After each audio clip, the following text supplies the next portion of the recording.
Ready. Paragraph start.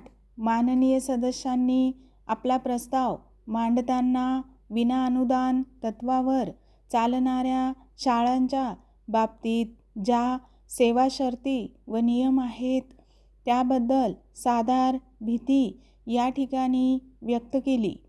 ज्या शाळा अनुदान तत्वावर चालतात त्यातील शिक्षकांना सेवा शर्तीचे जे नियम लागू आहेत तेच विनाअनुदान तत्वावर चालणाऱ्या शाळांतील शिक्षकांनाही लागू केलेले आहेत आणि करण्यात येतील.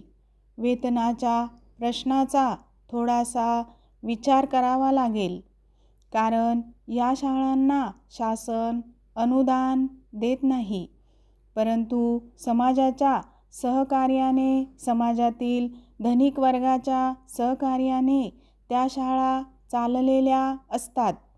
स्थानिक शिक्षक जर बेरोजगार असेल व त्याच गावात स्थापन केलेल्या खाजगी संस्थेच्या शाळेत काम करण्याची त्याची इच्छा असेल, कमी वेतनावर काम करण्याची त्याची तयारी असेल तर त्याला तशी संधी दिली पाहिजे आणि म्हणून अशा संस्थेवर वेतनाची अट आपल्याला घालता येणार नाही. अनेक लोकांना आपल्या गावासाठी, आपल्या शाळेसाठी आपल्याजवळ जे आहे ते देण्याची इच्छा असते. ज्यांच्याजवळ पैसा आहे ते पैसा देतात, ज्यांच्याजवळ जमीन आहे ते जमिनीचे दान देतात. आपल्याला माहीत आहे की काही मंडळी शाळांसाठी इमारती बांधून देतात, इमारती बांधण्यासाठी देणग्या देतात. तुमच्या आमच्यातील सेवाभावी शिक्षक शिक्षणाचे दान त्यागाच्या भावनेतून करावयास तयार असतात आणि म्हणून आपण सर्वांनी त्यांचे स्वागत केले पाहिजे. पॅरेग्राफ काही संस्था शासनाचे नियम पाळीत नसतील तर काय उपाययोजना करणार असे विचारण्यात आले.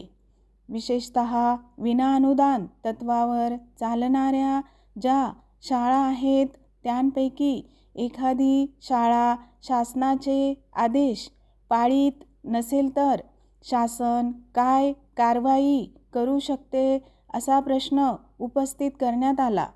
अशा शाळांच्या बाबतीत चौकशी करण्यात येते. अनुदान घेणाऱ्या शाळा शासनाचे आदेश पाळीत नसतील तर त्यांच्या अनुदानात कपात करून त्यांच्याविरुद्ध योग्य ती कारवाई शासन करीत असते आणि विनाअनुदान तत्वावर चालणाऱ्या ज्या शाळा आहेत त्यांचीही चौकशी करण्यात येते. अशा शाळांची मान्यता एकाएकी काढून घेतली जात नाही, कारण तसे केले तर त्याचे काय परिणाम होतील याची आपल्याला कल्पना आहे. परंतु असे प्रकार शक्यतो होणार नाहीत याची काळजी शासन जरूर घेईल. पॅरेग्राफ मी हे स्पष्ट करू इच्छितो की ज्या शाळांची गुणवत्ता व दर्जा चांगला आहे त्या शाळांना अनुदान तत्वावर घेण्याचा शासन दरवर्षी प्रयत्न करीत असते. स्टॉप.